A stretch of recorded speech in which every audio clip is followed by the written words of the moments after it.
is Johnny Wrestling, or Johnny Takeover, as my shirt says.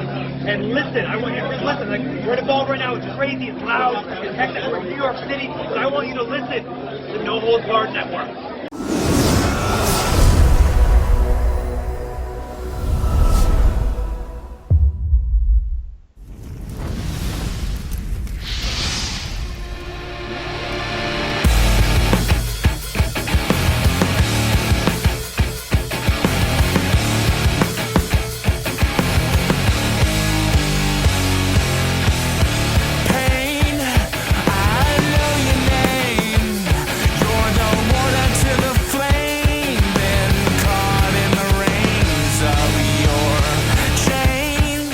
What's going on, ladies and gentlemen? Welcome to episode number 32 of the All Elite podcast, right here on the No Holds Barred Network, your source for all AEW coverage and more. You can follow the network on Twitter at NHB Network. You can also follow the podcast on at All Elite Pod, and follow myself at Real Kyle Masters and my co-host at Loves to Dream 82. Welcome to episode number 32, guys, titled Road to All Out. We are officially on the road to All Out, and today, most importantly, we are joined. If you're watching live right now, you already know because it's on the screen. But if you're listening to this back, we are joined by a special co-host, none other than the Queen of NE from Brainbusta Radio. What's going on, Queen? Oh, you know, living the dream, hanging out with you two. What's up? Yes, Queen. Thank you for having me. Yes, Queen. Fan. Get the fan, girl. I'm ready.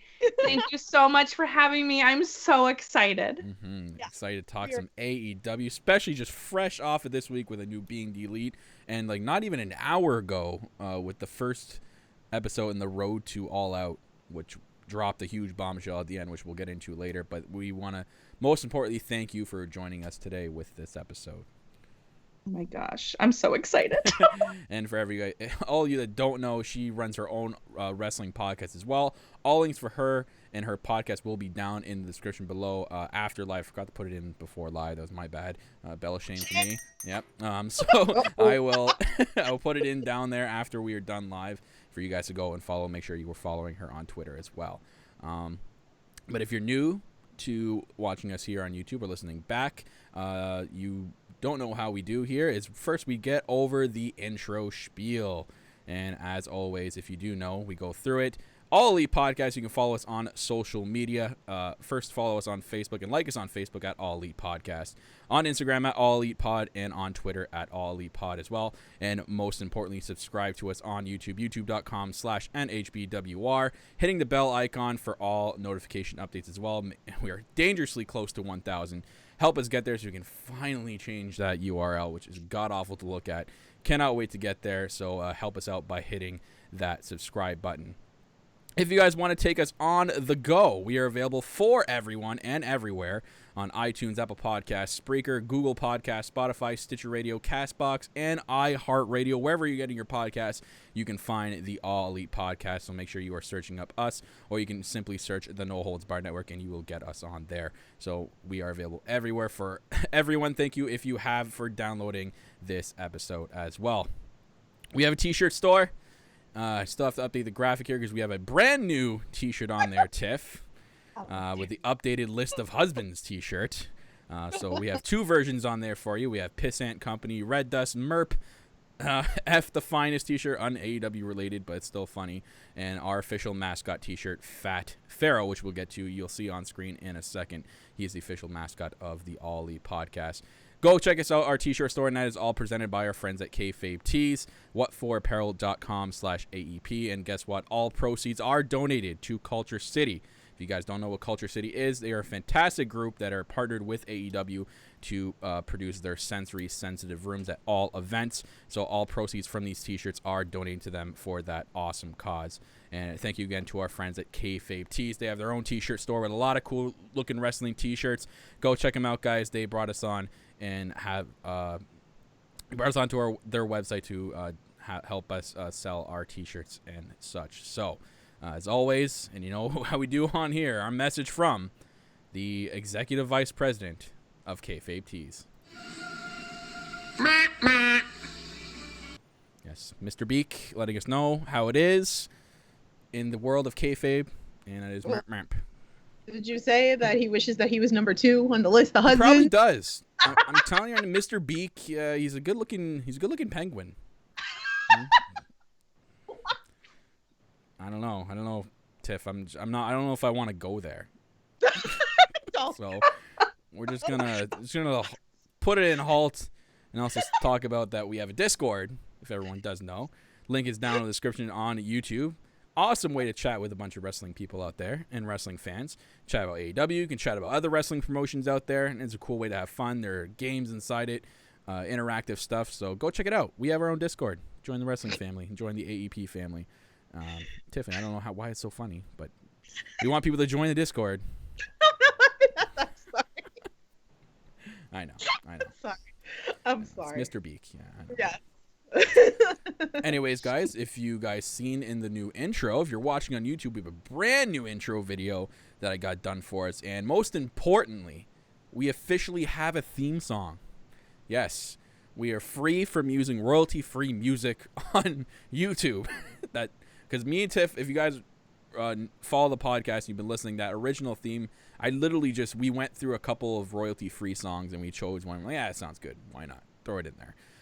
We recently got reached out by a band on YouTube called These Wolves, and they reached out to us and said they love our podcast. They're wrestling fans themselves. They actually have a music video that it's pretty cool. It has something to do with the Wyatt family masks and stuff. It was actually pretty neat.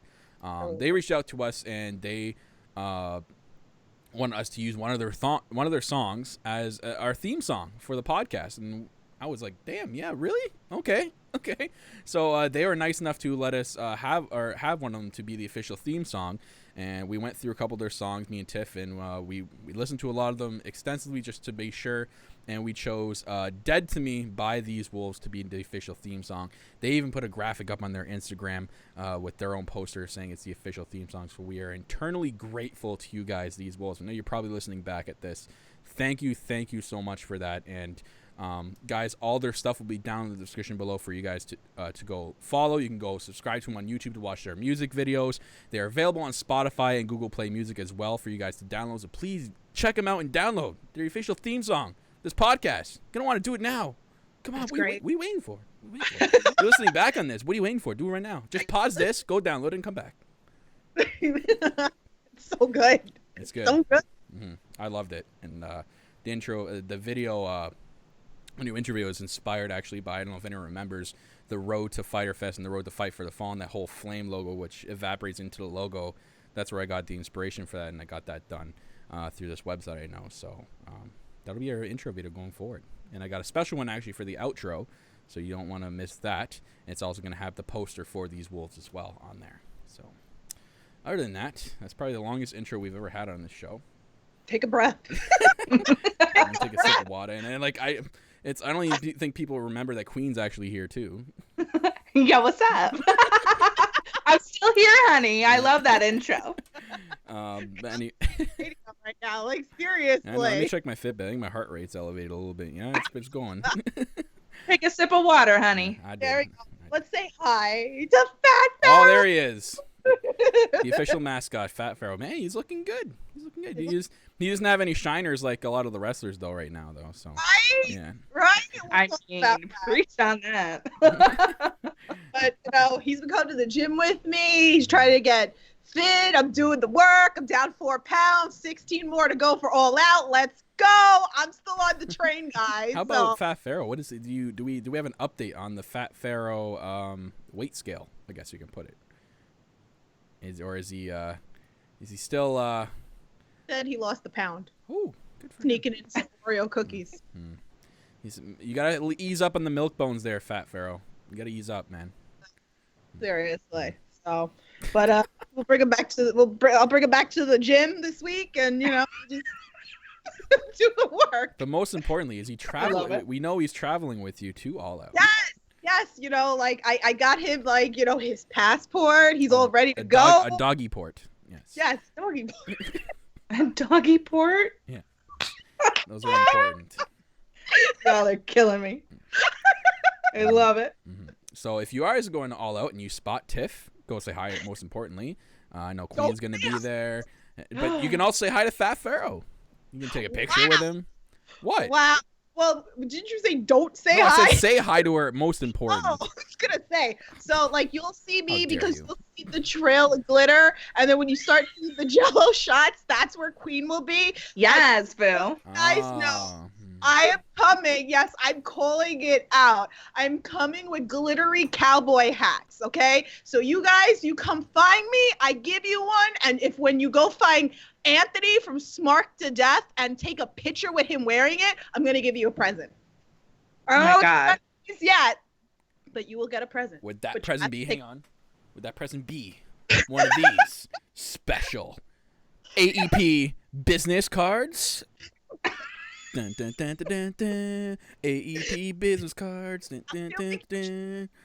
I feel like you should sign a bunch and mail them to me, and then I should sign a bunch and like, Oh, Yes. I'm like, here's our card, like pretty much. So, but no, I was thinking of actually doing something else. So, but Okay. we'll see. Maybe we'll throw in a business card too if you want.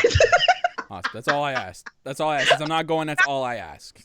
All right, that's fine. So I'll bring. You know what I should do? I should bring a picture of Kyle with me, and then like when I meet people, like I take pictures with the picture of Kyle in my hand. God. Like, see, here's like. No, you do. Aw, Print out like you're the there. cartoon sketch that Maria drew me. Print out There you that.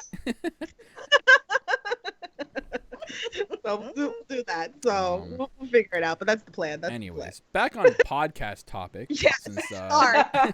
we are officially on the road to All Out starting today. As you just heard, Tiff's going, Queen's going. I unfortunately can't go, Yep. but I'll be watching it live from home. It's awesome. We're already off to a big start. Not so much with Being the Elite this week, but with the road to All Out coming out literally an hour ago. Wow. Okay. Yes, we got obviously the first episode footage is going to be the highlight package from. I guess we'll just go start with that right now.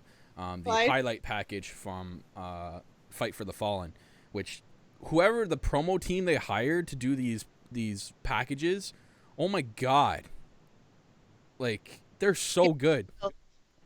You get chills. It's great. Even during Fight for the Fall, like it was great. Me and Kyle were talking during it. We were saying how Kyle even said he was getting like chills during it. It's just amazing. And then even like it looked like a documentary. Some of the stuff for Fight for the Fall, like it was crazy. It's just so nice and crisp, and oh my god, it's just. Yeah, you really like slowed down, and you could see like the super kick in slow motion from someone, and like there's the one scene where like Kenny Omega was just hanging there in the ropes, and the sweat was just so visible. I'm like, oh my god, I think this is too detailed. Like, Yeah. this is like I don't know if we want to see that. A little too 4K for you. Yeah, a little bit. Kind of need to drop down to 720 there for just that scene at least. I mean, I'm all for anything that's Kenny Omega in 4K, so I don't know if I agree totally, but Get the fan. Is he a girl. list of husbands on Queen's list, maybe? he is. Yes, he is. But I so agree with you guys. Those video packages are something very, very, very special. You know, when you're looking at other promotions, WWE always has those video packages. They're everywhere all the time. But not a lot of other promotions do them at the same way. Mm-mm. But AEW's production team, the way that they're able to do that, I think is so spot on. It's a beautiful thing. Every time I've seen any of their promo videos, I'm all for it. I think it makes you feel, if we compare a little bit to WWE it gets you hyped for stuff. You know, it details a lot of more of an exciting aspect to it. With seems like with AEW, there's more of a feel good moment to their promos, and ones that make you go, oh wow, like it makes you almost like proud to be an AEW fan and loving their product. And I get this like heartwarming feeling after watching these promos. Not even just goosebumps, just like we are a part of this. Like we are a part of this, the start of this journey, and so far it's been amazing. And TV show's not even off the road yet. So I'm looking forward to the future with this company. So moving from that Fight for the Fallen footage, a lot of people are hyped about this, and I've seen people in the chat already talking about it. Tony Schiavone in the AEW Control Center. Crazy. Bringing back memories with this, I'm going, oh my god, like this is a blast from the past, and I love it. And I know a lot of people that love the Tony Schiavone voice. And I've seen a lot of people commenting, oh, he should be back on commentary, and I'm like, I don't know if we're gonna go that far. Yeah, we already have too many. And I personally think it should just be 2. That's just my personal opinion. 3 is a little crowded for me. I like Excalibur and JR. I think those guys could feed off each other and would be prime for AEW. So we'll see. I mean, we know that AEW is going to be listening to the fans, listening to the reaction. If enough people eventually like are tired of the 3-man team, I wouldn't doubt they would go drop down to a 2-man team. So we'll see. Yeah, I mean they might. The other guy's name's escaping me right now. Of course, I need another coffee. But they wanted more of like a sports analyst type of feel, which is what I think he's trying to do. But I think with the 3 of them, I think you're right. If they dropped it down to a 2-man booth, I think it would feel a lot better for us watching it and, not in the room. So I hear you on that one for sure. I mean, I compare it in terms to like, and I see a lot of reactions for with a different sport. If we compare it to sports feel, it's with the NFL. I know a lot of friends that watch the NFL, watch football. They actually prefer a 2-man commentary team rather than whenever they have a third guy. It's too crowded for them, and it's almost like the third guy barely gets any input throughout the whole show. So I think 2 works better than 3 for sure. As for that, he says that we're going to go into basically highlights of the Kip Sabian versus Hangman Page and a story that led from that. So we got another really cool slow. Yes, I mentioned a husband. Husband alert. Rant.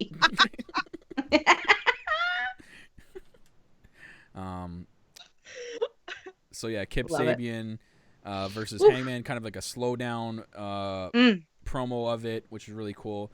And I love how it transitions into Jericho's dressed up as one of the creepers.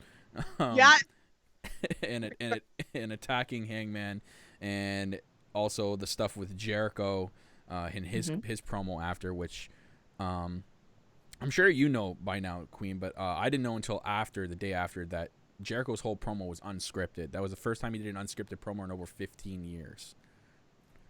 Yeah, kind of funny too when you think about that, because sometimes when he gives promos, I feel like it's like improv, right? So I read that and I was like, and I heard that and I was like, what? No. That's what I'm thinking. Like, I'm thinking going there and thinking of like the list of Jericho, and even before that, I'm going like, that really wasn't all him. That was help from the writing team. I'm sure maybe he had more of a say on it. He probably just had to get it mostly maybe approved in WWE on what to say and what's okay to say. And now, obviously, with AEW, we know how much freedom they're giving a lot of people. They probably said, there you go, Jericho. There you go. There's a mic. We know you're good at this. Get out there. Yeah, man. I know. I just found it really surprising. I was like, okay. Sure. I mean, go for it. It was great. It wasn't that's bad. fine. It wasn't a bad promo. I got into it with him, and then obviously when Heyman came out, they had the brawl, they had the whole locker room spillage thing. But what's really cool with the Road to All Out video today is when it transitioned into Hangman's basically reaction to Fight for the Fallen. He was back at home, and this was awesome. Like, this was the best promo I've ever seen out of Hangman Page. This was sweet. So he cuts a promo on Jericho at first.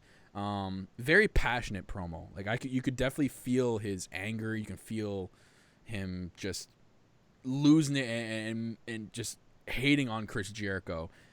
It gets to a point where he starts pulling out the stitches out of his damn eye. I can't believe you did that. Yeah, I was like, damn, Hangman, chill out. Like, damn blood. And he looked in the mirror and he was bleeding. He was smiling. I'm like, is this guy the Joker? What's going on here?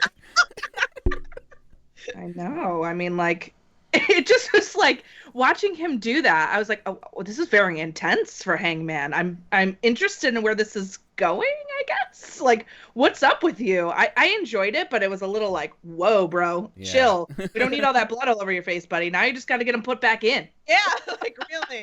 Sigma said in the chat, Hangman's promo got me so damn hyped. Man crush. Yes. Love that. He's the potential husband. It was good. That got me fired up. Yeah, for sure.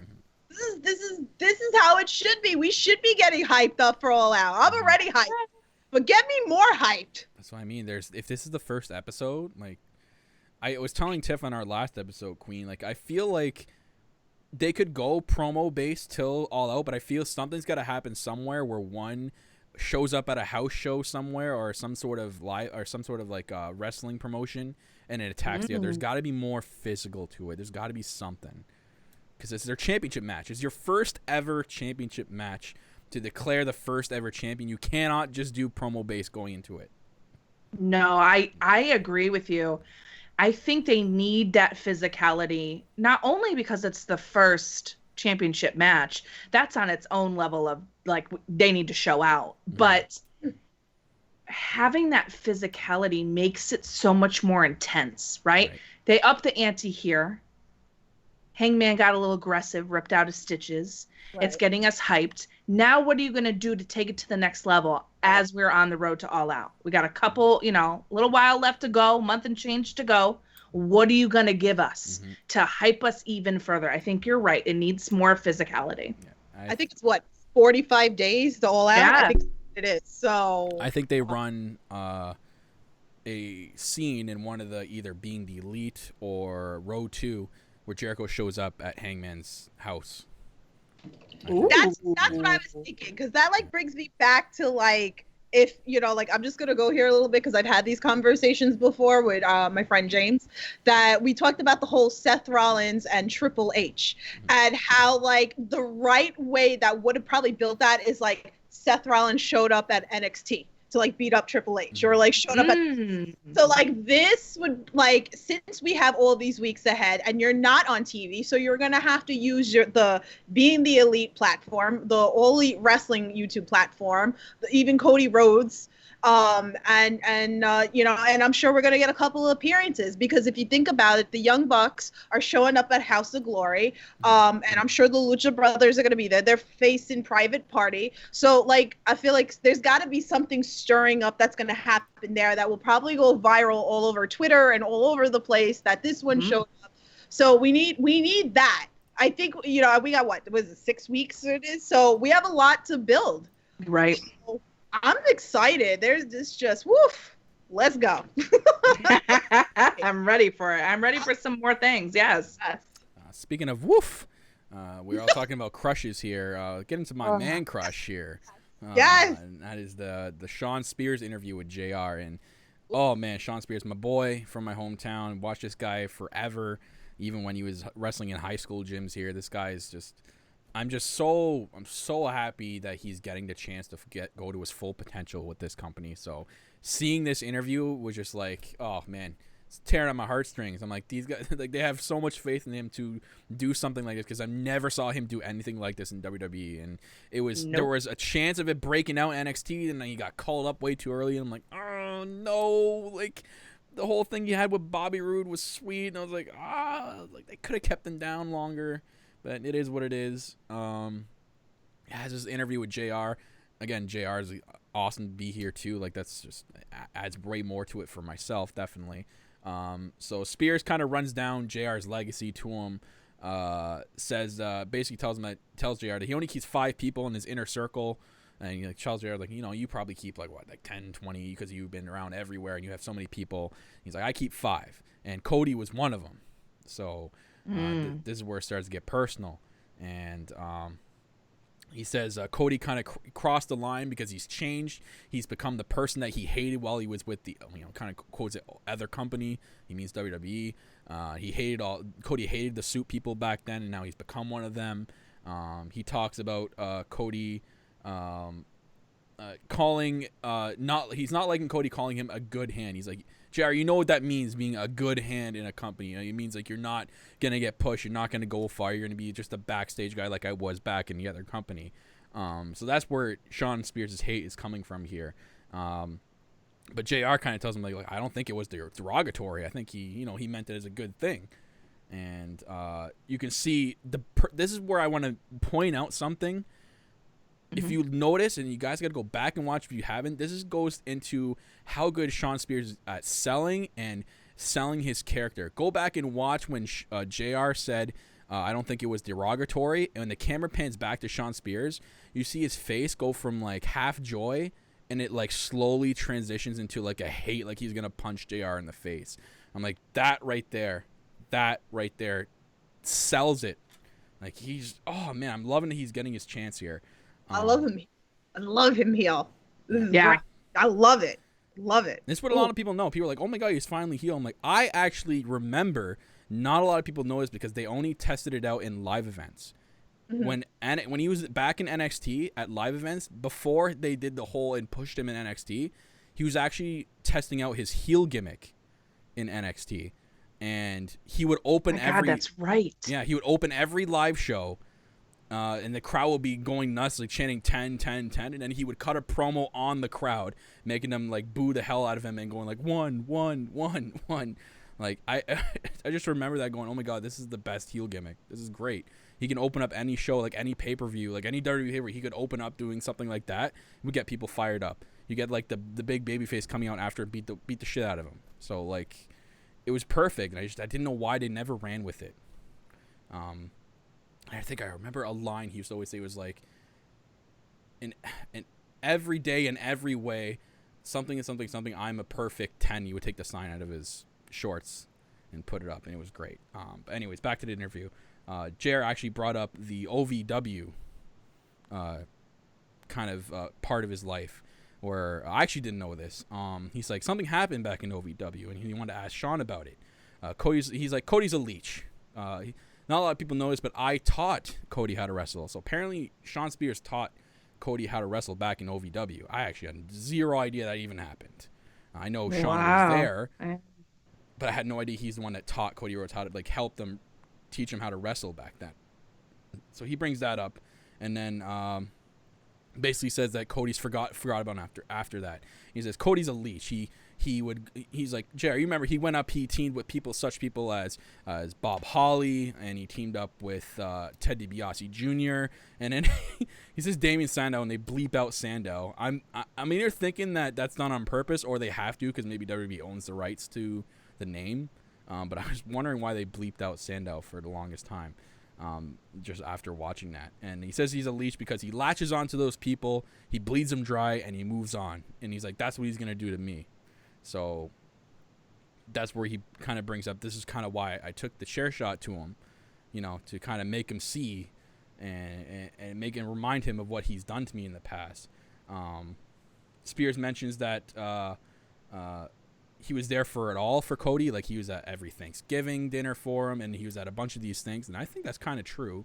I don't think that's part of storyline. I think he was kind of there a lot for him. And then again, he reminds that's why he took that steel chair to him. JR kind of says, well, is this a challenge to him? Like, when are you going to challenge him? They kind of say like All Out. The challenge is issued, but Spears says, I'm smarter than this, JR. I got something up my sleeve here.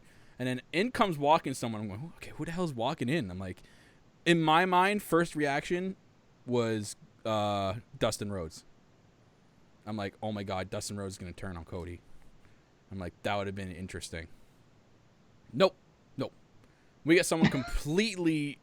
I'm like, what? Like, I did the whole double take, and Tully Blanchard. I'm like, okay, interesting. I mean, wow, huh? Wow. Yeah. Then I read somewhere online that apparently they're talking about maybe giving Shawn a manager, and Tully Blanchard, with his knowledge of the business, that'd be a pretty good manager. I can see this going. That just shows you how much faith they have in him as well. To even if they are going to do it, give him a manager like Tully Blanchard. Oh, take exciting my money. Exciting. This is the excitement. This makes me want, like, damn, like, we just got this episode, like, give me something else. Like, why do I have to wait till Monday to see, like, the next Being the Elite or something? Like, come on, it's killing me. So I know they gave us something today. I mean, widely considered one of the best heels of his era, and you're going to pair him with, I mean, all of his legacy is insane, right? Mhm. He's one of the 4 horsemen, for God's sake. So there he is, and you put him next to Shawn Spears. What a fascinating pair those two Right? are. So interesting. Like, I'm like, okay, great. Can you just interview them like for another 10 minutes? I have so many They cut questions. They got it. And I'm like, oh, that's interesting. He's like, yeah, like, Jared, you got to go. This got to be done. And I'm like, oh, man.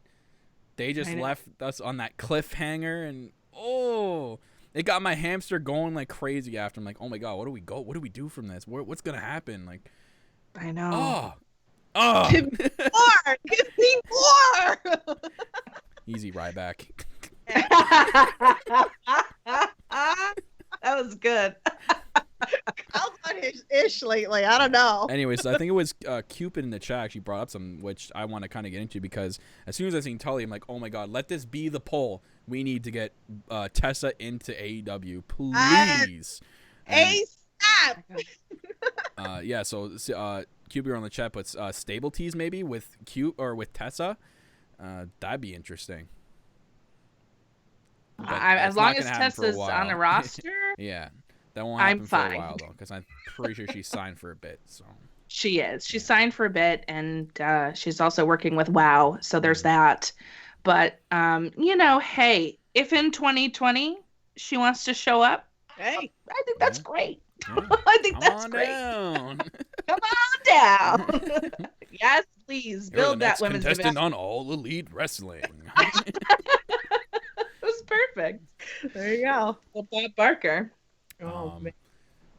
So yeah, great first episode to Road to All Out, and I imagine we're gonna get a few more, because it was tough with after Fyter Fest. They started the Road to Fight Their Fallen right after, and I think there's only 2 or 3 episodes, so we didn't really get a lot for that. I think we could have had a little bit more, especially because of the message that was being sent for Fight for the Fallen being a charity event for the victims of gun violence. And I love the whole thing they did after with the check, and even Tony Khan's dad was out there. I'm like, damn, this guy, they brought his dad out there. And I know his dad from the NFL because he's like the primary owner of the Jacksonville Jaguars, and that was just cool. I love that whole moment at the end. I don't kind of want to get into what Cody said, but it is what it is. I think it's just part of his young, naive self in him that's still saying stuff like that. I mean, he really didn't need to, but he's probably really passionate about what they were doing, and it kind of sucks that that if another company is doing something all of a sudden at the same time, it's gonna happen. But other than that, Road to All Out, awesome start, awesome start. Absolutely. God, is it time yet? Is it August yet? I'm like, let's go. I can't. It's July 17th, my watch says. Oh God, help us! How are we gonna make it till I don't know. fucking August Now. 20, whatever the fuck? It's gonna be crazy, you guys.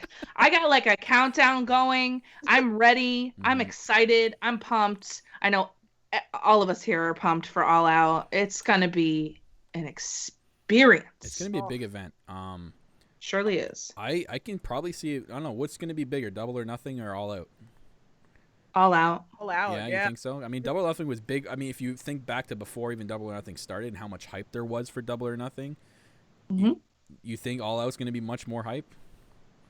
Yeah, I think. Well, I know there'll be a lot of casual hype because they're in Chicago. We all know who the rumored person for like the entire week's going to be. They're going to be following that guy like flies on shit. And as soon as he sticks his head out a window in Chicago, confirmed AEW. That's right. If you guys don't know, I'm talking about CM Punk, obviously. But obviously. Whether or not he's going to be the big surprise for the first TV taping or he's going to be All Out, I'm just like, whatever. Whatever happens, happens. If he's not going to be there, I'm not going to be upset. Please don't be one of those people that are going to make you upset if he's not there. The guy has done everything he has done in wrestling. If he wants to come back, good. If he doesn't, who cares?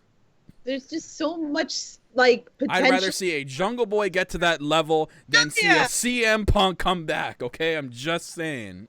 Woo! This There it is. This roster is stacked. Okay, it really, really is stacked, and I mean, you guys haven't even seen the potential for half of these guys. I know I've seen a bunch of like the names that a lot of people don't know with Darby and Jungle Boy. Darby's ever like come out of his shell really Preach on quickly in AEW. Oh my God. This last like even fight, I think Fyter Fest put him on the map for AEW, and Fight for the Fallen he got a massive ovation, so you know it worked. So he's going to be a really big favorite, I think, in the company. Oh, without a doubt. I saw him at Northeast Wrestling fighting John Moxley in a high school gym, like maybe 100 people, not even, maybe. And you just like watch him wrestle. It's so crazy when you see it on screen. It's even crazier in person. Oh, yeah. Oh, yeah. It like blows you away. Crazy. And then Fyter Fest happened, and Cody really helped put him over because that reaction he got at Fight for the Fallen, y'all. Yeah. They were like, yes, Darby Allin, we are here for you, which I loved seeing that. Yeah. I've been following him for a little bit too. So when he got signed over, I was so ecstatic. I remember Tiff going, "Oh my God, I know this guy," and I'm like, I have no idea who the hell this guy is. But you know now, right? I know now. That's right. Like why I get like all excited with some of these guys, and it's just you know, I've witnessed it here, and it's just greatness. And you know, I talk about it all the time. Indie wrestling is really where it's at. You do not know, and that's why like me and Kyle decided to start doing Under the Ropes, because we do not know. You know, these indie wrestlers might shine and they might get the call up. Maybe not to AEW, maybe somewhere else or whatever like that. But there is so much gold in indie wrestling. There's so much gold. So I'm ecstatic. I'm so excited. I love Darby. I've been a huge fan. I was telling Kyle about his first match. I'm like, you watch this guy. I was like, I'm telling you, you're gonna love him. I was like, he's so awesome. You know who I'm a bigger fan of, and I didn't know anything about him before. I think I briefly mentioned him a little bit before AEW. Who becoming a bigger fan of is Luchasaurus. I know Jungle Boy's got his name, but Luchasaurus has been impressing the hell out of me lately, especially for a giant guy that can do the stuff that he can in the ring is amazing. And I love how him feeding off, like Jungle Boy and him feeding off each other. That pair is just perfect. I love their whole Super Mario themed T-shirt they just released. That's amazing. It was a boy and his dinosaur. Awesome. Yeah, very, very exciting stuff. So for now, we're going to talk about this week's Being the Elite episode, and that is episode number 161. And we've talked a little bit of it. We're going to talk some more. It is labeled Backstage at Fight for the Fallen. So we're getting a lot of stuff going on backstage that we didn't see. A lot of which I'm labeling this episode as Cutler footage, because there's a lot of Cutler footage throughout this.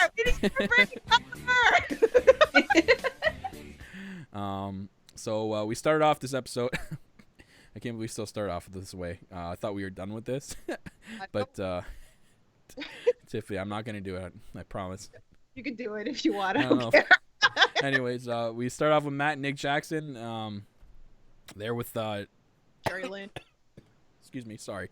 I gotta take a sip of water. My bad. Excuse me. Don't die, Kyle. It's okay. Live show. Jerry Lynn. And Lynn was like, "Oh, I thought you guys were twins."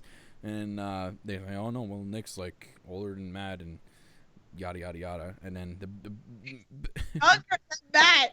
Oh sorry. My God. You keep confusing them. I'm gonna kill you. Matt is the list the husbands. Matt is the hot older one. Okay. Hey, I'm sorry. Don't mess with my husband. Okay, anyways, oh Lordy Jesus. Anyways, Matt there says. There she go. Matt says he can even be my older brother. Watch. Yes, it was Nick. Oh my God! I couldn't back it. Nick was the one that said. I thought I wrote down. Okay, I thought I wrote down Nick. Okay, my bad. My God. What did I write here? He still confuses them. I don't know how he confuses. I'm like Jerry Lynn. I thought they were twins. You thought they were twins. Yeah. Well. Anyways, it touched Jerry Lynn because he was crying too. Dying. He's like, I miss my brother. Then we got into the intro. Anyways, Matt and Nick are at Daly's place. They're talking about the whole arena setup.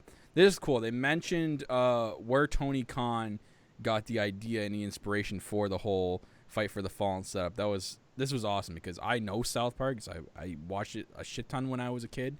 Tony Khan said he got the inspiration from the episode of South Park that made fun of WWE, which is also kind of funny that he got an inspiration for an episode making fun of his, quote unquote competition. If you guys haven't seen that episode, I don't have the picture to side by side comparison, but they made fun of the WWE and made it more like theatrics than anything else. And the way they set up the arena in the kids' backyard was kind of the way that Daly's place was set up. So that was interesting. I thought that was, a side note for South Park nerd over here. People that know South Park out there, you know what I'm talking about. We transitioned into showing them walking through the Jaguar Stadium, the football stadium, basically saying like, it's crazy how this is our office. We just came from a production meeting, the last production meeting here, and how we get to come here all the time now. So they start walking towards the field, and while they're walking, they're like, can you imagine one day we have a show here, like a WrestleMania type show with like over 60,000 people, and like I'm sitting there going, man, you guys can do it. You probably could have done it for All Out for that matter. There was like over 60,000 people in a ticket line to get tickets online. Yep. So I'm sure it's in the back of their heads. I'm sure they kind of want to get going first before they even think of that. But I would imagine that their first show would probably be at the Jaguar Stadium. And it's huge. Like you can see in the BT footage how big that place is. And they said like they even were factoring like if the ring was there, the entrance was right here, they could fit about like 65,000 people, and that's pretty good. So and they even brought the thing like, well, it's free rent, so we wouldn't have to pay for it because Tony Khan owns the place. Which that's a benefit, right? I guess. Yeah. I even think like we'll possibly see more of like weekly shows at what was the name where they were at Daily Place. Dailies? Yeah, Daily Place. Yeah, like I feel like we might see like more like that might be like maybe a home base a lot. I think maybe one TV taping. I wouldn't say a lot. It would have to be more during obviously it would have to be not during the summer. I think they saw how humid it was and how they kind of battled the elements of that. And even the crowd, they had to give the crowd fans for I've never seen a crowd where they were given fans because of how hot it was. So I was actually under the assumption that it was inside. I didn't really look at Daly's place before the event took place. I thought it was more of an indoor concert stage. I didn't know that it was partly, it's basically outside. There was more open stuff. So that could be something. Maybe in like the colder months in Jacksonville, I don't know when that is. They could do something there. Also, the elements is a tough thing too because it wasn't raining there for Fight for the Fallen. But can you imagine if it was like pouring rain and storming, like a Jacksonville rainstorm? That would suck. I don't even know if terrible on TV. Nope. I think it's something to consider though. So, anyways, we moved on to Sammy Guevara, and our boy Brandon Cutler walking through, and he's got. I mark out every time I see him. I'm sorry. More Brandon Cutler. Let's go. He goes rolling with his bag. He goes, "Oh, Sammy's like, oh hey, Cutler, what's going on? Oh, you got your gear bag? What match are you in? Like, are you on the card?" And Cutler's like, "No, actually, my wife does the outfits for people, so I'm just dropping it off." And he goes, "Oh, okay, that's cool. That's cool." And then MJF walks in. He starts instantly laughing at Cutler for bringing his gear bag. "You're such a loser." He laughs. Oh my god. He's laughing and he walks away. And then Sammy's like, don't listen to him. Don't listen to him. You got your thing, you got your cosplay and you got your other things, you got stuff to fall back on if wrestling doesn't work. You got it. You're okay. And then Cutler's walking away. Hasn't even left the room yet. And then Sammy Guevara sarcastically, loudly goes, "What a nerd." And then you just see Cutler Mountain going, like, "What the fuck? I'm still here." We need matches. We need Brandon Cutler. I think they're setting something up. I hope they are. We talked about that when we interviewed him a little bit. We asked him, "Is there a tease here?" He's like, "Oh, maybe." He said it looks like it, that, it's setting something up, that it keeps running into everybody in the hallway and stuff. So I'm excited. Come on, make it happen. Give Brandon Cutler a shot here. So I'd love to see him punch MJF in the face. So I'm off that. That'd be great. Hashtag beat up MJF. Get it going. I'm telling you. Yes, I mean, I would like to get paid to punch MJF in the face too. So let's go. Can we set that up for StarCast AEW? If you're listening, can you help us out a little bit? That's right. Gonna be Give us what we want. I'm probably gonna go Sunday. He's gonna be here at Creative Pro. Mm-hmm. So maybe I should tape it and tell him to go F himself or something like that. So someone in the chat from Twitch actually said, could AEW honestly sell out 60,000 seats? I'm not sure if you were aware, there was at least 70,000 plus in an online ticket line. So Yeah. Yes, I think with the right hype and enough traction going after a couple of months, I think they probably could. They should probably do Even it. if they do it there and they get at least 40,000 people, that's good enough. Yeah. Right? I know their projection, they would want to actually sell out so they have something up, because we know how a lot of companies out there kind of inflate their numbers. Yeah. So. I feel like that's something they can definitely build towards. There were a lot of people who were very hungry for All Out, but I think in the future, that's definitely a goal. Mm-hmm. There are a lot of people interested. And once I think more people are on board and watching the weekly programming. I mean, hey, all right, whatever. But you know what I meant. The weekly programming, that would be crazy. I think they can build up to that if they continue to give us the things that they're giving us and make those improvements and increase that roster. I don't see a reason why they can't do that in the future, for sure. For sure. It will happen. So Matt and Nick now they're back outside Daly's place. And they're talking about it's crazy. Just down the road here was the site of the first press conference when they first announced AEW, and it's crazy to think of what's all that's happened in the last 7 months. It's only been 7 months since that press conference. Now you think about what's happened in that 7 months. That's insane. They've had 3 events so far, and all the signees and all the hype behind it in the last 7 months. It's been crazy. So they kind of mentioned that, and I love the people in the background. I don't know if anyone caught it, really slightly in the background. The Cutler was moving the camera. The people are just there's a line of 8 randos with Bullet Club T-shirts, and they're all just doing the too sweet and then didn't move. They were just like statues, they didn't move. They're just doing this and not moving at all. I didn't even yell or anything. I wonder if they told them guys, can you keep it down while we record something? But if you go back and watch, it didn't move at all. Then we started getting Cutler footage, which I'm going to call it. So we got B. Priestley's entrance from the tunnel, which I'm huge. That's awesome. So I can't wait for her, man. She's going to be sick. Yo, B. Priestley is the shit. My thing with this, and I don't know if JPQ is still around in the chat, but hashtag watch stardom. She came out with that red belt. That was a big deal. Yeah. The fact that she had it on her, and she came out with it looking like a total badass. Mm-hmm. And as she always does with her dark black and teal hair and her amazing mask and her gear, she just looks so fierce. And I'm really excited to have that in this women's division. She's a really great get. I'm super excited for her. I didn't know she wore that type of mask, the what's her name in NXT used to have it. Now Io Shirai? Yeah, Io Shirai, but now she's a heel. Mm-hmm. She doesn't have it anymore. Yep. I didn't know that Priestley had that. That's cool. She does. I liked it. So then we had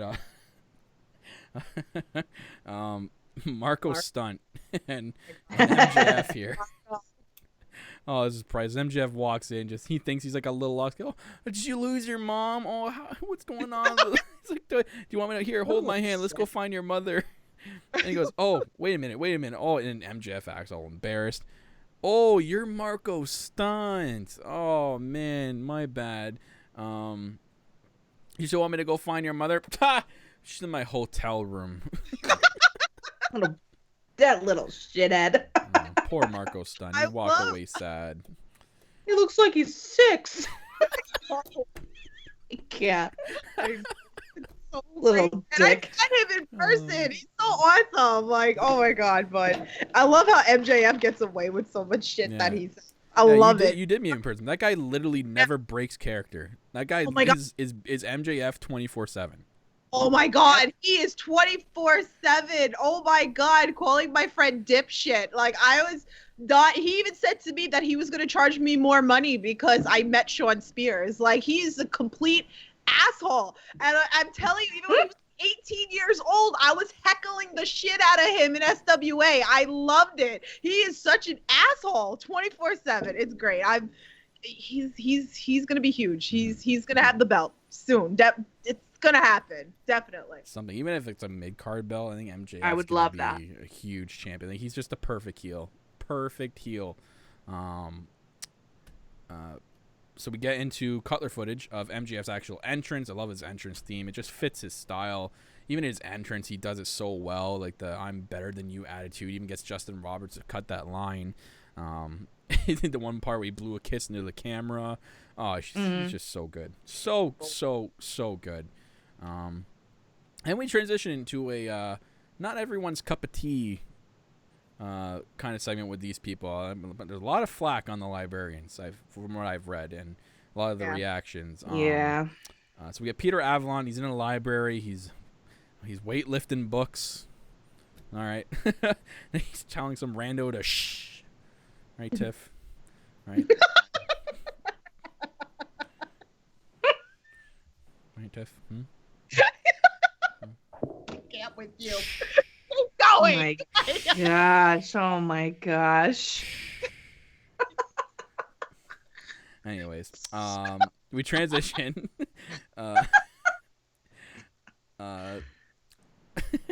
So they're getting recorded doing their promo by the Young Bucks for their, I guess it's just like an AEW type of librarian promo. Then they go on to go, you know what, you guys are the reason why like people are buying the buy-in. It's all you guys. People are buying the buy-in just to see the librarians. And then is it Nick that was saying to his brother that I just checked Google Trends and librarians #1. It's like, okay. It was Matt that said it, and then Nick was the one. It was Matt that said the WWF line. He goes, no, Nick was the one that said WWF. Yep. Yes. So he says I can't believe our stories are better than the WWF. Yes. Well, that's interesting. Oh boy.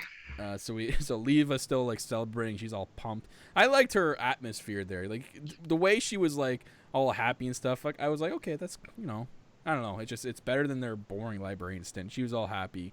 Peter's not having it. Peter goes like, I'm just not feeling this. I'm not even a real librarian. Like this is stupid.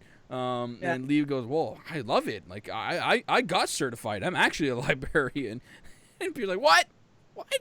You're a librarian? What? And then Leva says that, you know what? Here, give me your hand. I'll take you under my wing. I will train you to be the best damn librarian. And then Peter's like, you know what? I gotta go. I gotta go talk to creative. I'm out of here. I'm still stuck on this that Peter Avalon does not need her. That I love him as a heel, and I really hope they change. I think that's what they're doing. I think they listen really to the feedback, so they kind of still want to make it work. So they're doing something to get people to like pay attention to it. And I think this is kind of like a way to do it. Like Peter hating the gimmick, like being part of the fans that hate the gimmick and wants to change it. That's kind of a way to get along with the fans that hate it too. Try to get them drawn back into it. So right. I thought that was a good idea.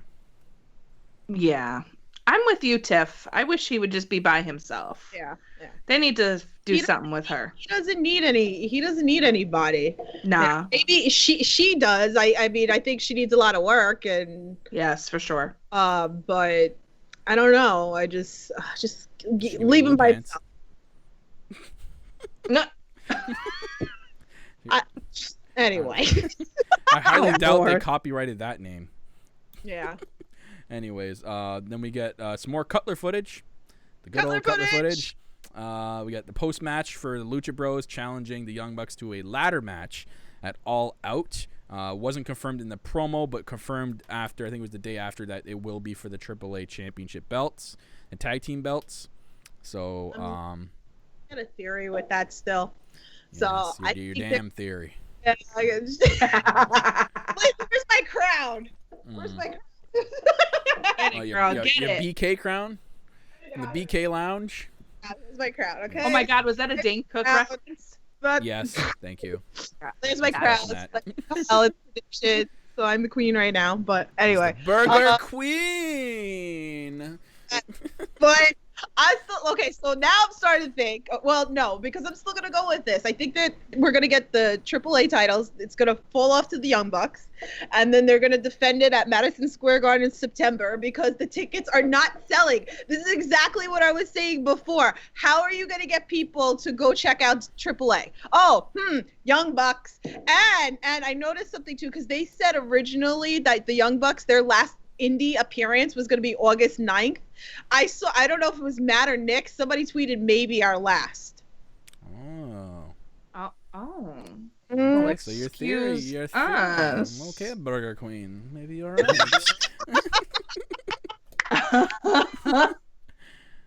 I love it. You know what we're missing? Some FTR with me. Hey, it's been a while. Hey. FTR. They threw a shot. I don't know if anyone's seen the Revival threw a shot at the Young Bucks. They listed a bunch of tag teams that they are better of in the WWE. Then, so ever slightly, right in the middle, they put Young Bucks, and I'm like, oh, come on. See, you got these little things. It's the little things. Mm-hmm. Trouble. So we had more Cutler footage. SCU, this promo though. We got the Cutler footage of the piss promo. So it was a post-match promo done by SCU after the Lucha Bros. This was really good. You know what? If you listen to this promo and you actually take into account from like not really a history between these two tag teams, just from the history of that match, they cut a really good promo. Like I felt like Christopher Daniels looked like he was hot. Like he was red mad, and I thought it was decent. I thought it was a good promo, and I really felt it. And they even said they eventually want a rematch. They want one more match with the Lucha Bros, and I watched it any day because that match was great. Kazarian and Scorpio Sky definitely kept up with the Lucha Bros a lot more than I thought they were going to. So if these guys go at it again, by all means, go ahead. Take my money. Yeah, I'll watch it. Take my money. So what about this? Because I see this floating around too on About Twitter, SCU. like that, adding SCU to the last match of Young Bucks and Lucha Brothers. See, I kind of brought that up on the last show. I'm like, I kind of feel there's going to be another team in this match. I do too, but I don't know if it's going to be SCU, though it does have 3 more letters. LAX.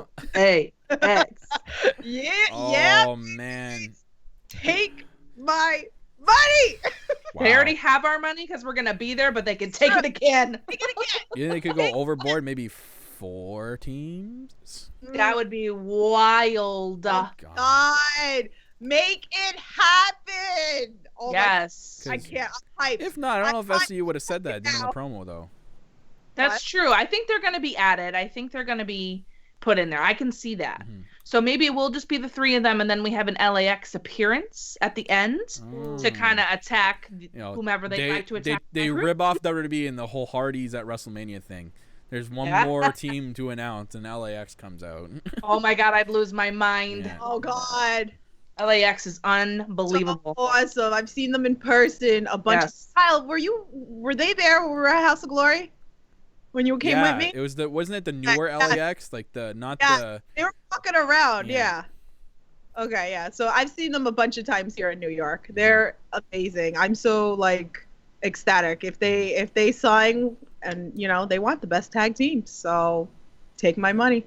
God, I remember watching them. Like I have really somewhere in the box back there. I have really, really old TNA Impact DVDs, believe it or not.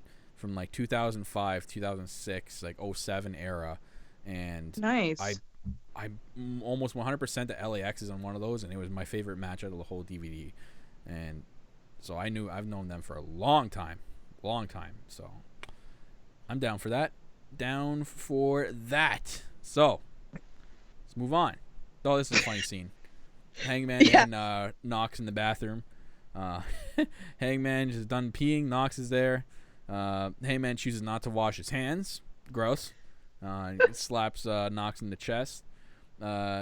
And I was like, what are you doing, man? You got to wash your hands. I want a clean match out there. And Hangman's like, what? My dick's cleaner than my hands. What are you talking about? Then Knox starts counting like a referee. You can tell he washed his hands. But I'm like, oh, my God. Did he really just say that?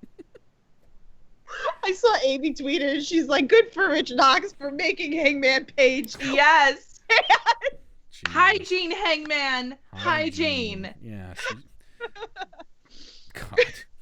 I'm done. Like, really? I just love how they made, like, Knox has been doing these scenes where he's counting, actually being a ref.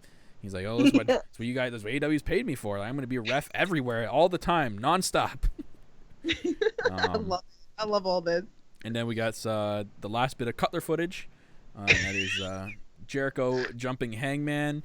And then we had him dressed as a creeper. And then we transitioned back. This was interesting. So we transitioned backstage in the medical room where Hangman was getting patched up. He's got a badly bruised eye. He's split open. This is where there was a weird part. I don't know if this was done on purpose, like it was a gag, or I want to say Hangman might have been concussed. If anyone caught it, is when he was staring up at the ceiling and Cutler decided to say something. So Cutler goes like, "Oh, Hangman, man, like how you feeling there?" And then Hangman goes, "Oh, what?" And he can see. It's not like he can't see. He can see. He could turn his head that Brandon was there. He's like, "Oh, Cutler, is that you?" And I'm like, yeah. Okay, but it was weird because they didn't play anything off of it. I'm like, was Hangman like really concussed here? Like, that was kind of scary a little bit because I'm huge in the whole sports and percussion protocol. I love that and love that they're doing a lot of that now, more in sports more than ever. That was kind of scary for me. I'm like, oh, kind of looked like he might have been concussed there. So maybe he was. It did. Yeah. It was kind of scary watching that. I was like, nope, check him. Yeah. If he played it off, he played it off very well. Yeah. So then we got Jericho's in-ring promo, and then he has his Cutler footage, and Hangman comes out like after that, and I'm like, God damn! If this was concussed, that was really gutty for them to do something like that. But we've seen AEW's been doing some gutty things lately, and we get footage of the brawl, and then we end off with none other than Cutler footage of Omega's entrance. Oh, yes. Get the fan. Tiff, help me. Love that new theme song. I've seen a lot of people who were pissed and saying, I want to go back to the old Devil Sky. I'm like, I'm giving his new theme a chance. I'm loving the whole Mega Man aspect to it. I love that whole, like, he played off of that a little bit, and Devil Sky with the lyrics onto it. I like his new theme. I really do. So, you know, I wasn't that much of a fan of his old one, his old Devil Sky one in New Japan. Like, it was okay, but I love this one way better. That's just my opinion. Yeah, I like it too. Mm-hmm. It's different. It's fun, and I agree. Give the theme song a chance. He's a gamer. Like that's he is. him. Leave him alone. It's his style. Yeah. And he loves it. Obviously, he had someone work on it. He wouldn't have agreed to release it like this if he didn't like it. So. Right. Then we transition into kind of like a highlight package style of both the Young Bucks and Cody Rhodes' entrance. And then it's weird here because it transitions back into a room and we see Matt and Nick already, and then Cody and Dustin. And it's almost like this is footage that wasn't meant to be in Being the Elite. Like, it was pre-footage before they started doing the skit. And then all of a sudden they're eating pizza, Dustin and Cody in the back room there. And then Matt, Nick, and Carmen goes, "Oh, hey guys." That's just, oh, jeez. And then Cody throws his water bottle at the fridge. I'm like, what's going on here? So awkward. I was like, what? I'm like, why did Dustin act so surprised? He just literally, I just watched the whole camera turning around the room and him seeing them there. Like, I don't know if this was edited footage that was not meant to be there, but I don't know. I was just so awkward. I howled when Cody threw his water bottle at the fridge. I don't know why. I just started laughing instantly. He just whips it at the fridge. Like he was startled. And awesome. Like, he's facing them. This whole thing was very bizarre, and the pizza eating, I don't know, dude. It was just weird. So basically they apologize for making fun of them. They've been making fun of them with the whole my brother thing, and Dustin apologizes, goes, "How's your arm?" Like, oh, sorry for that. So they kind of like apologize back and forth. The Rose brothers kind of feed them pizza, which would look very, very. This was so awkward. Like I didn't know to like. I was writing notes for this and going, oh my, like I can't write notes for this. It's so awkward. Like it's so awkward. Sorry, Kenny's making me die in the chat. Brent and I have to go as creepers at the next AEW show. Please do it. Oh my God. Do All it. right, creeper be gone. Come here, Kenny. I got the perfect stuff for you. Gosh, got the spray.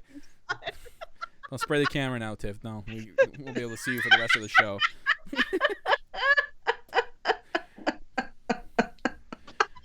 Oh boy. Oh my God. This is amazing. This is as awkward as Cody Rhodes. This is as awkward as Cody Rhodes is feeding pizza to one of the Young Bucks. Like this was just, that was so awkward. I didn't know what to make of it. I'm like, okay. Yeah, like, why are you feeding Nick pizza? Yeah. I'm very confused. And then Nick was feeding him back, and then he took 2 pieces and folded them, and I was like, bro, this is I don't understand this. And then Cody did the random drop, like, I'm happy to be back on Beanie Elite. Why the hell am I not on Beanie Elite? That's what I'm saying. Like he said, he's been focusing on the road to, Nightmare Family. So, but it was interesting. I guess like they didn't know what to do, and then they just put it on for like this. I was laughing at the stupid parts, like, even the part where like Cody, he's like eating the pizza and munching. He looks at the camera like, "It's good to be back on Beanie Elite." Yeah. What? But this is what, if you go all the way back, and I know Kyle hasn't done it yet, but if you go back to like their beginning episodes, like this is what it's all about. It's like these stupid skits or whatever. I mean, of course, it was all about their vlogging of their travels and stuff, but it was like the most silliest stuff that they used to do in the beginning of Being the Elite. So I like that they're bringing this back, in these episodes. So we're getting our promos, we're getting our build, but we're also getting that fun of comedic being factor. elite. Yeah. Are we like I'm gonna be sad if they get rid of the Being the Elite. I will be too. I kind of hope. I figured that they're gonna like tone it down. Yeah. Right. Just because of their schedules and what they have to do. But I hope it's not gone entirely. That would be really sad. I told Tiff it's probably gonna be a lot more. I think it was way back in one of the earlier episodes we were talking about it.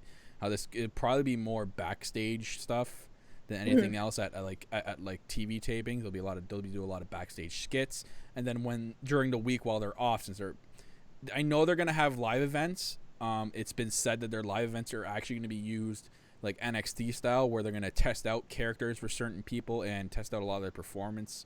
Whenever they're gonna get a performance center talent. So imagine most of the bulk of the people who are on Being Elite are going to have a lot more time off during the week before the next TV taping. So maybe there'll actually be some time to tape Being the Elite. Maybe not a lot more, but I'm kind of leaning towards like it'll still be around, but maybe not as much. Yeah. That said that they weren't sure that they were going to see, but they can pay somebody to do it, and Brandon Miller's kind of in charge of this anyway. He talked about that. So, I don't know. I like I said, even if maybe we're not seeing as much, like 20 minutes, maybe if we get like 10 minutes, I'd be happy with that. I just hope that it just doesn't go. If you guys haven't seen, I'll put it on the screen for you guys right now. A couple of shiners from a couple of wrestlers at AEW and what Fight for the Fallen did to them. They're definitely a fight. So we'll start with Cody here, and Pharaoh, guy is the sweetest looking dog. Like I love Pharaoh. And I love Fat Pharaoh, obviously, but I love Pharaoh, and then this is just Cody with Pharaoh, and then you can see that shiner under his eye.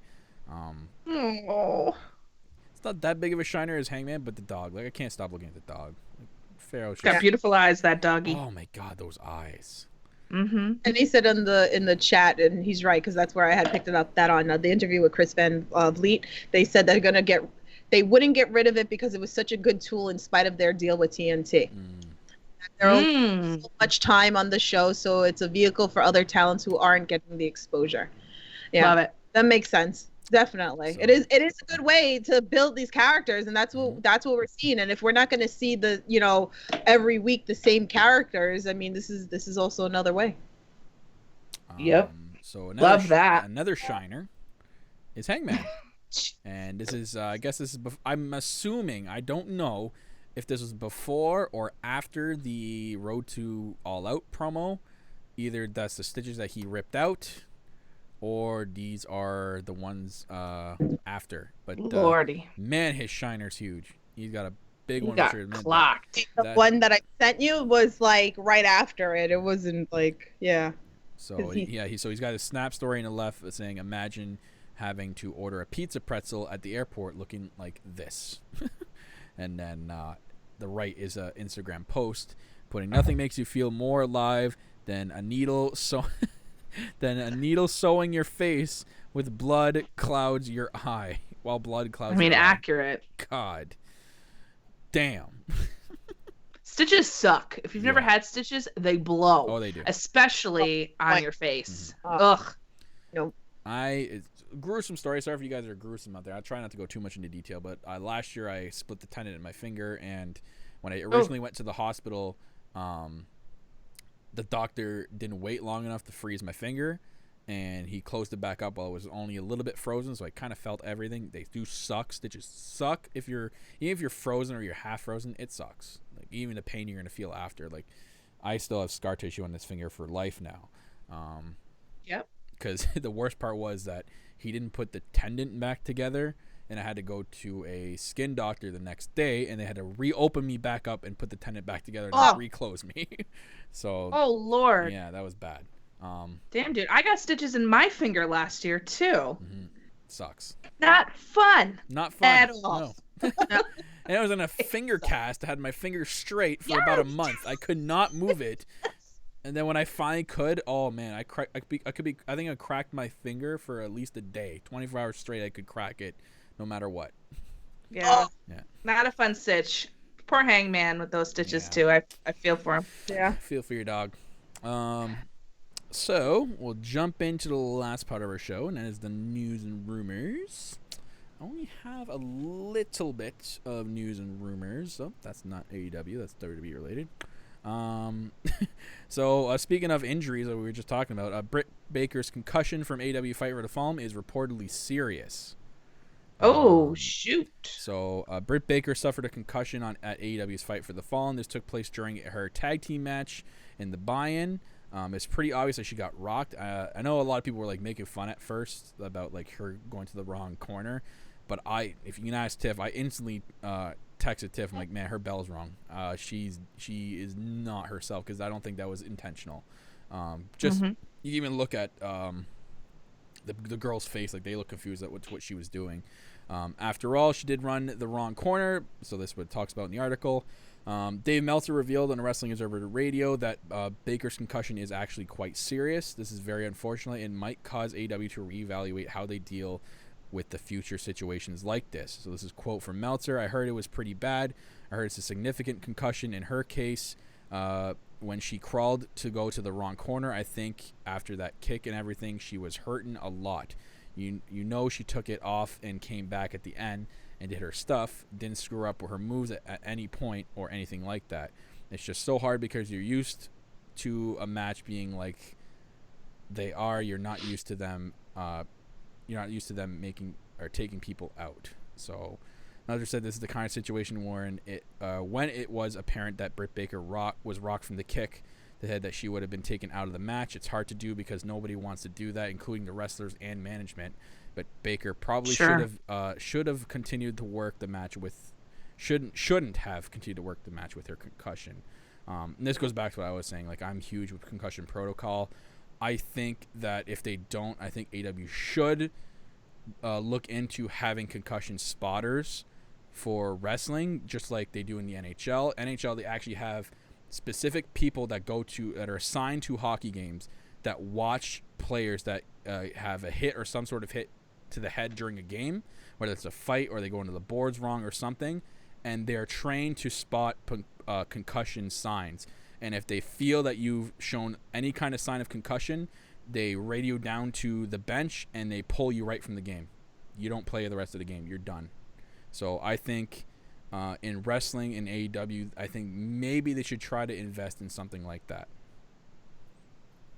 Not a bad idea, because, you know, as the science is coming out with concussions, they're not good. Mm-hmm. The damage that are done to your brain they really don't even know the full extent of it either, and they're just diving in. It's not a bad idea at all. I think it's worth the investment to protect your talent, to protect these individuals it's from tough serious in wrestling injury. too. I know where they're coming from, because in wrestling it's different, because you can't just stop. Sure. Right? You can't, if you pull her from the match, you're kind of putting the other 3 wrestlers on the spot, saying, okay, how are we going to do this quickly on the fly, change the match and how it was originally written to end without her being there. So I think maybe it's something to think about and something to brainstorm on, that maybe that in case something happens to someone during a match, it's a tag team match, and the concussion protocol person spots it and takes them out, that maybe they have something, there's a backup play to do something quickly, a minute or a 2-minute spot where something happens and that's the end of the match. But it's really, I know it's really tough in wrestling to do, but I'm huge for concussion, so that's my stance on it. As for that, so we hope definitely out of all 3 of us that Britt Baker does have a speedy recovery. Absolutely. I don't know if you had anything, Tiff. No, I have our fan tweet. Oh, that's right. So I'll just quickly go through I only have a little bit more news here, and then we'll do the fan tweet. So Chris Jericho says AEW doesn't need CM Punk. So we were on the topic of Punk earlier. CM Punk is still resisting AEW's advance, even though Matt Jackson said he still talks to the Second City Savior. Chris Jericho might not be an executive in AEW, but he's still got his fair amount of pull if he wants it. While speaking to Collider Live, Jericho was asked about CM Punk coming to AEW. Y2J said he hasn't been asked about it, but he honestly doesn't think they need CM Punk right now. He quotes, "If they ask me, I will tell him, but I haven't been asked about CM Punk. Do we need him? No. Would it be a huge pop to get him? Yes." So, I mean, if Jericho's saying they don't need him now, I'd really be on his side about that. I really don't think they need him right now. No. We just, as we said, there's a lot of stars right now that are getting really popular, and I think they need that spotlight to get even more popular, even to get to that level. So if he does come, it is what it is. He's here. It's a name out there, good for branding. If he doesn't, it's what it is. MJF apparently was even injured at Fight for the Fallen. I almost said Fyter Fest. But MJF apparently injured his elbow at Fight for the Fallen in the 6-man tag team match. MJF was scheduled to be on a Inspire Pro Wrestling event after Fight for the Fallen, but was pulled to prevent any further injury. So this was a quote from Inspire Pro Wrestling statement on MJF. It says, "Breaking as the adage goes, card subject to change. At approximately 4 this morning, Inspire Pro was delivered the unfortunate news that Pure Prestige champion Maxwell Jacob Freeman sustained a severe elbow injury at last night's Fight for the Fallen. With MJF scheduled to appear at next week's Triple Mania, this decision was made to pull him from tonight's event to prevent any further injuries." So A lot of people got injured this pay-per-view. So I'm curious if he's going to get pulled Sunday, because he's going to be over here, and I'm looking right now to see if they pulled him yet, or I don't see. This is interesting because he was a champion. Now the Inspire actually went on to tweet, "With MJF soon to becoming more exclusive to AEW, the opportunity to reschedule the match is not possible. Therefore, MJF and Inspire have come to a mutual agreement to vacate his Pure Prestige championship." Interesting. Yeah. So, yeah, I guess we're getting there. Like, soon enough, when the TV's going, there's gonna be a lot of the stars are gonna, no more indie appearances, and it's sad because there's a lot of indie companies out there that love these stars. They've grown up with these guys, so it's just the way it is. And the last bit of news here is, I think it's pretty obvious after today.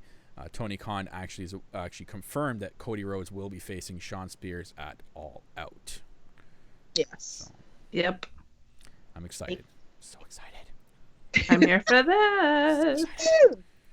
All right. So we Fan have tweet. fan tweet. So we got a lot of fan tweets. So I'm only going to pick a couple to read on air because we're already going into a lot longer than we planned to. So, okay, so we want to know, and this actually was inspired by Queen. Oh! Hey! It's because of your tweet yesterday that inspired me for this tweet, and because we were talking about it, because you said pick 5 wrestlers that you would like to be signed with AEW. So mostly what you got was mostly male wrestlers. So we want to know, who would you want to add to the AEW women's division? Ooh. So if you guys are watching this later, leave your comments below. Let us know in the chat. I mean, Queen, you got any like top picks off the top of your head right now? I surely do. My number 1 is Tessa Blanchard. My number 2 is Jordan Grace. And my number 3 is Scarlett Bordeaux, because I'm also hoping that Killer Cross comes. So there's that. Yeah. That like was huge on our like fan tweets, was Scarlett and Tessa. Like pretty much like every tweet I saw. So Keep a Girl said Rosemary, Tessa, Scarlett, Sasha Banks, because we haven't seen her since Mania, Tay, Jessica Havoc, and Sue Young. So if I said them wrong, my apologies. Great choice. Jessica Havoc is amazing. Yes. Erin said Mercedes, aka Sasha Banks, Bailey, Peyton Royce, Daria Barrento, and Chris, how do you say, Coborg? Saying it right? I'm sorry. I'm like bad with names. Like, you know. The other Kyle. I have my 5. There's another Kyle. We got Scarlett, Tessa, and list Taylor of Henry. Kyles, by the way. The list of Kyles. You're on the list of Kyles. Brad Willis said I would add Tennille Dashwood. I'm surprised she isn't already there. I think she's still or was it ended? Free agent. She free. Free agent. She free. Yeah. That would be interesting. Yes. Josh P said Ruby Reyes and Tessa Blanchard. Let's see who else we got here. It's like a lot of the same ones, so I'm just trying to go through like a couple. Ori said realistically Mercedes and Tennille and Scarlett, Blanca and Taya Valkyrie. Is it saying it right? Okay. Yep, that's right. So, that's okay. Go for it, Kyle. Toni Storm. Ooh. Tessa Blanchard, obviously. Tennille Dashwood, Rhea Ripley, and Asuka. Fun. Yes. I like that. It should be utilized more. Just saying. Yep. And I've caught a couple of matches and highlights from NXT UK. Fucking love Rhea Ripley and Toni Storm. Oh my god! Like if you guys don't watch NXT UK out there, and you ever thought about watching it, watch it. There's some good wrestling on that TV show. Oh my god! And it sucks that Takeover Cardiff is I don't know how to say it. Cardiff is on the same day as All Out. I'll probably catch it the day after. But I went back and watched their last Takeover Blackpool, and that was a sick event. And from everything in that whole event was amazing, especially the one part. My favorite part was Jordan Devlin that was cutting a promo, and then out came Finn Balor, and I'm like, oh my god, like take my money, like this is nuts. Amazing, right? Yeah. So those were my 5. You know who we're missing on this list? Who? Priscilla Kelly. Yeah. Oh yes, honey, good shout. Forgot about her. We talked about her yesterday. Yes. And you know what? I'm kind of sad.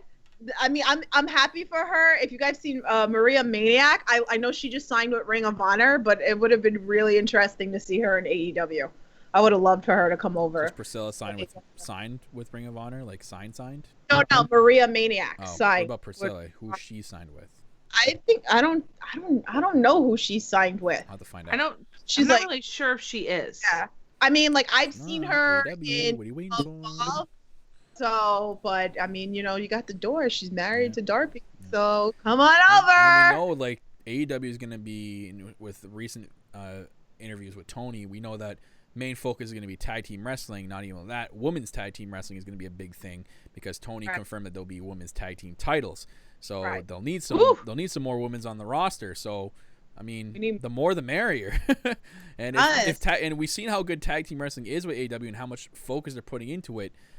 Then preach on it. I'm gonna love both the men's and women's tag team division. That's gonna be so huge for this company. So if they can get stars like that, like the names we've mentioned, some of the names we've mentioned, and a lot of the indie talents out there don't get the time to shine, there are that good. by all means, like, if they have the opportunity to come over to AEW, then that's great.